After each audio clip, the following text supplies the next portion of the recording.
I'm Dr. Jessica Cannon, and we're standing here at Antietam National Battlefield in Sharpsburg, Maryland.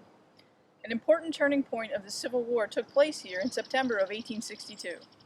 The Battle of Antietam occurred on September 17, 1862. Roughly 4,000 soldiers were killed and 18,000 were wounded. The battle came in the second year of the war, and at a point where the Confederacy hoped to achieve diplomatic recognition from Britain and France. The battle itself was a tactical draw, but Union forces claimed victory when Confederates withdrew back to Virginia. The victory enabled President Abraham Lincoln to issue the Preliminary Emancipation Proclamation, which fundamentally changed Union war aims. Union forces would now be fighting to preserve the Union as well as to end slavery. This episode focuses on the context for the battle and its impact on the war, while providing a short explanation of the engagement itself. At the time of the battle, Sharpsburg, Maryland was a small town with only a few hundred people. Its residents were divided on the issue of slavery, as you might expect in a border state. Maryland was the northernmost slave state in the east, and it bordered the free state of Pennsylvania, which contributed to divided loyalties across the region. Where slavery was still widespread on the eastern shore and in southern Maryland, some individuals were more inclined to support the Confederacy. At the same time, in Baltimore and western Maryland, where there were substantial industries and commercial connections to the north, there were more individuals inclined to remain in the Union. Farms in north central and western counties had fewer slaves, with many owning no slaves at all. While many Marylanders took a wait-and-see approach to the crisis in 1861, hoping to avoid becoming the contested middle ground in the war, the decision to keep Maryland in the Union became critical after Fort Sumter in April of 1861. Washington, D.C. could not be surrounded by Southern territory, and Union officials took political and military measures in 1861 to limit dissent and ensure the state remained in the Union. This section of western Maryland where the battle took place in 1862 was primarily farmland. Here, many citizens were either supportive of the Union cause or simply reluctant to choose a side and risk losing their homes and foodstuffs. Life in the border states could be very dangerous for those caught in the crossfire of two armies. What then were the larger international political and military contexts for the Battle of Antietam?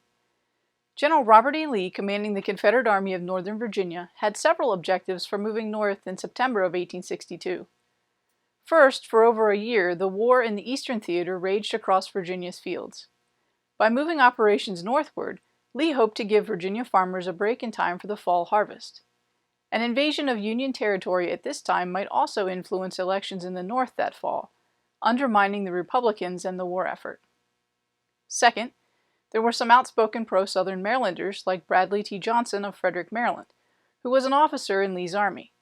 Confederates sang "Maryland, My Maryland" as they crossed the Potomac River, and Lee was hopeful that a respectful policy towards civilians would encourage Marylanders to flock to his army to help liberate their state from the Union. A third objective was broader in scope. Lee and Confederate President Jefferson Davis hoped to gain a significant victory in Union territory to build upon their successes in the spring and summer of 1862. Success in Maryland might encourage Great Britain and France to extend diplomatic recognition to the Confederacy, which could in turn result in financial or even military assistance. This hope of international intervention is an important larger context for the timing and offensive focus of Lee's plan and the resulting engagement. With Robert E. Lee planning an invasion into Maryland by August of 1862, one that could have focused on Washington or Baltimore, the question becomes, how did the armies end up fighting in a small town in western Maryland? In short, the battle occurred because both sides adapted to a changing situation on the fly. General Lee moved his army into Maryland quickly after the Second Battle of Bull Run, thinking an invasion and victory on Union soil was possible if General George McClellan, in command of the Union Army of the Potomac, was slow to react. After crossing into Maryland, Lee divided his forces into 4 groups and sent them to seize several Union garrisons and their supplies. General Lee believed that they could capture the supplies and reunite his forces to threaten a major northern city before Union soldiers under McClellan could arrive from northern Virginia. In this case, McClellan moved more quickly than usual. Luck also benefited Union forces when soldiers outside Frederick, Maryland found a copy of Special Order 191. The Lost Order, issued September 9, 1862, by Lee to his commanders, contained a copy of Lee's plans and the location of Confederate forces. With this information, McClellan moved west to intercept the Confederates. Smaller engagements occurred September 14th along South Mountain, where Confederate forces fought a screening action to keep Union soldiers away from Lee's divided forces in the valley. As the Confederates fell back to regroup, Lee had his men converge on the nearby town of Sharpsburg, setting the stage for the battle a few days later. The Battle of Antietam began around sunrise on September 17, 1862. Union forces, commanded by General Joseph Hooker, moved south along the Hagerstown Pike and soon engaged with Confederate soldiers near the West Woods, Dunkard Church, and Miller's Cornfield. The land changed hands several times, and Confederate counterattacks were fierce. Although some Union troops reached Dunkard Church, they could not follow up on this success. Their commander, Joseph Hooker, was shot in the foot and taken from the battlefield, leaving them without clear leadership. The 1st Texas Regiment under the Confederate General John Bell Hood suffered a stunning 82% loss rate, with over 800 men killed or wounded during the intense fight. Hood would describe the morning portion of the battle as the most terrible clash of arms by far that has occurred during the war. By mid-morning, the fighting shifted to a sunken road worn down by years of wagon use. Confederate units under the command of D.H. Hill held the road, including several North Carolina units near the portion of the road you see here. As Union forces approached, Confederates could hear the rattle of equipment moving towards them. When Union soldiers emerged from the field, Confederates fired into the blue lines at point-blank range. Fighting here raged for over 3 hours, and some units in the Irish Brigade, which was part of the first wave of the Union attack, lost over 60% of their soldiers among the killed and wounded. Union forces eventually drove the Confederates from the sunken road, but later fell back when their commander was mortally wounded. Over 5,500 men were killed or wounded along the sunken road, which today is known as Bloody Lane. The 3rd Union assault of the day began in the late morning and lasted into the afternoon. Union General Ambrose Burnside was assigned the task of moving his men across the lower bridge over Antietam Creek, a bridge that would later bear his name. To ensure success, Burnside divided his forces, sending most of his men to attack and cross at the lower bridge itself, but sending one division of men about 3/4 of a mile further south to attempt to cross the creek at Snavely Ford, away from the bridge. The mass of Union soldiers sent directly to the lower bridge ended up being funneled into a narrow 12-foot wide roadbed as they attempted to cross. This allowed Georgia troops, who were positioned on the hill 100 feet above the bridge, to fire down into the tightly packed Union soldiers. As one Union soldier noted, the rebels, from their entrenched position, redoubled the fury of their fire, sweeping the head of the column with murderous effect. Of the first 100 men who passed through the opening in the fence, at least 9/10 were either killed or wounded. It took 3 Union attacks to successfully take the bridge under these conditions, with significant casualties, and by 2 p.m. the Georgians were forced to fall back towards the Harper's Ferry Road. The other Union division, who had been sent south to cross the Antietam Creek at Snavely Ford, was successful in crossing the creek and attacking the end of the Confederate line on the hill.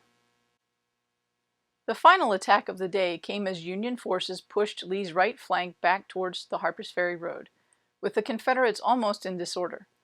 It was then that Confederates fresh from finalizing the capture of Harper's Ferry arrived on the field.